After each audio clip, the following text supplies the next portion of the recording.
ओम श्री गणेशाय नमः। ओम श्री साईनाथाय नमः। श्री साई सच्चरित्रम पारायण अध्याय 1। श्री हेमंत पंत ने मूल ग्रंथ का प्रारंभ श्री गणेश सरस्वती त्रिदेवों कुल देवता माता पिता ऋषि मुनियों की वंदना से किया है। उसके बाद क्रमशः श्री साई चरित्र का विभिन्न अध्यायों में वर्णन किया है। उसे सार रूप में उन्हीं के भावानुरूप यहाँ प्रस्तुत किया जा रहा है। 1910 में एक दिन में मैं सवेरे श्री साईं बाबा के दर्शन के लिए मस्जिद में गया।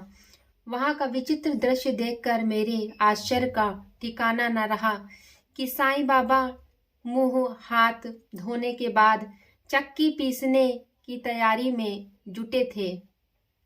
उन्होंने जमीन पर टाट का एक टुकड़ा बिछाया, उस पर हाथ से पीसने वाली चक्की रखी। फिर उन्होंने कुछ गेहूं डालकर पीसना शुरू कर दिया। मैं सोचने लगा कि बाबा चक्की में गेहूं पीस रहे हैं, ऐसा करने से उनका क्या लाभ है। उनके परिवार भी नहीं है और वे अपना निर्वाह भी भिक्षावृत्ति से ही करते हैं। उस समय वहां उपस्थित अन्य लोगों को भी कुछ ऐसा ही धारणा थी, परंतु उनसे पूछने का साहस भला कौन कर सकता था। बाबा के गेहूं पीसने की खबर शीघ्र ही सारे गांव में आग की तरह फैल गई। उनकी यह अद्भुत लीला देखने के लिए शीघ्र ही नर नारियों का समूह मस्जिद की ओर दौड़ पड़ा। भीड़ को चीरती हुई 4 निर्भीक स्त्रियां आगे आईं और बाबा को जबरन वहां से हटाकर उनके हाथ से चक्की की मूठ छीन ली और उनकी लीलाओं को गाती हुई स्वयं गेहूं पीसने लगी। पहले तो बाबा को क्रोध आया, फिर उनका भक्तिभाव देख वे शांत भाव से मुस्कुराने लगे। गेहूं पीसते पीसते उन स्त्रियों के मन में ऐसा भाव आया कि बाबा के ना तो घर द्वार है और ना इनके कोई बाल बच्चे हैं तथा ना कोई देख रेख करने वाला ही है। वे स्वयं भिक्षावृत्ति द्वारा ही अपना निर्वाह करते हैं, अतः उन्हें भोजनादि के लिए आटे की भला क्या आवश्यकता है। बाबा तो परम दयालु हैं, हो सकता है कि यह आटा वे हम सब लोगों में ही बांट दें। इन्हीं विचारों में मग्न गीत गाते गाते ही उन्होंने सारे गेहूं पीस डाले। फिर उन्होंने चक्की को हटाकर आटे के 4 बराबर हिस्से कर लिए और अपना अपना हिस्सा लेकर वहां से जाने लगी। अभी तक शांत मुद्रा में निमग्न बाबा उसी क्षण क्रोधित होकर अपशब्द कहने लगे। स्त्रियों, क्या तुम पागल हो गई हो? तुम किसके बाप का माल हड़प कर ले जा रही हो? क्या किसी कर्जदार का माल है जो इतने आसानी से उठाकर लिए जा रही हो? अच्छा, अब एक काम करो कि इस आटे को ले जाकर गांव की मेड़ पर बिखेर आओ। मैंने शिरडी वासियों से पूछा कि जो कुछ बाबा ने अभी किया है उसका वास्तव में क्या अर्थ है। उन्होंने मुझे बतलाया कि गांव में हैजे का प्रकोप चरम सीमा पर फैला है, उसके लिए ही बाबा का यह उपचार है। अभी जो गेहूं आपने पीसते देखा था वह वास्तव में गेहूं नहीं हैजा था, जो पीस कर नष्ट कर दिया गया है। इस घटना के बाद सचमुच हैजे की संक्रामकता शांत हो गई और सभी गांववासी स्वस्थ हो गए। यह जानकर मेरी प्रसन्नता का और छोर ना रहा। मेरी जिज्ञासा जाग गई।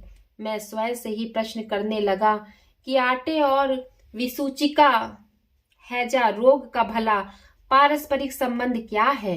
इसका सूत्र कैसे मिले? घटना समझ में आने वाली नहीं लगती। अपने मन की संतुष्टि हेतु इस मधुर लीला का मुझे 4 शब्दों में महत्व अवश्य प्रकट करना चाहिए।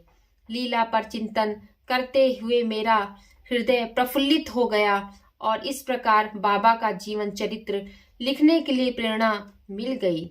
यह तो सब लोग जानते हैं कि यह कार्य बाबा की कृपा और शुभ आशीर्वाद से सफलतापूर्वक संपन्न हो गया। शिरडी के लोगों ने गेहूं पीसने की इस घटना का जो अर्थ लगाया वह तो प्रायः ठीक ही है, परंतु इसके अतिरिक्त मेरे विचार से कोई दूसरा अर्थ भी है। वह यह कि बाबा शिरडी में 60 वर्षों तक रहे और इस अवधि में उन्होंने गेहूं पीसने का कार्य प्रायः नित्य ही किया। पीसने का आशय गेहूं से नहीं वरन अपने भक्तों के पापों, दुर्भाग्यों, मानसिक तथा शारीरिक दुखों को नष्ट करने से था। उनकी चक्की के 2 पार्टों में से ऊपर का पार्ट भक्ति तथा नीचे का पार्ट कर्म था। चक्की की मूठ जिसे पकड़कर वे पीसते थे वह था ज्ञान। बाबा ऐसा दृढ़ विश्वास था कि जब तक मनुष्य के मन में प्रवृत्तियां, आसक्ति, घृणा तथा अहम भाव नष्ट नहीं हो जाते, जिनका नष्ट होना बड़ा मुश्किल है, तब तक ज्ञान तथा आत्मा की अनुभूति होना असंभव है। यह घटना निर्गुण संत कबीरदास जी की ऐसी ही एक घटना की याद दिलाती है। कबीरदास जी एक स्त्री को अनाज पीसते देखकर अपने गुरु से कहने लगे कि जैसे अनाज चक्की में पीसा जाता है उसी प्रकार मैं भी संसार सागर रूपी चक्की में पीसे जाने की पीड़ा अनुभव कर रहा हूँ। उनके गुरु ने उत्तर दिया कि घबराओ नहीं, चक्की के केंद्र में जो ज्ञान रूपी दंड है उसी को मजबूती से पकड़े रहो। जिस प्रकार तुम मुझे करते देख रहे हो उससे दूर मत जाओ, बस केंद्र की ओर ही बढ़ते जाओ और तब यह निश्चित है कि तुम इस संसार सागर रूपी चक्की में निश्चय ही बच सकोगे। साईं सच्चरित्र का अध्याय 1 पूर्ण हुआ। ओम साईं राम।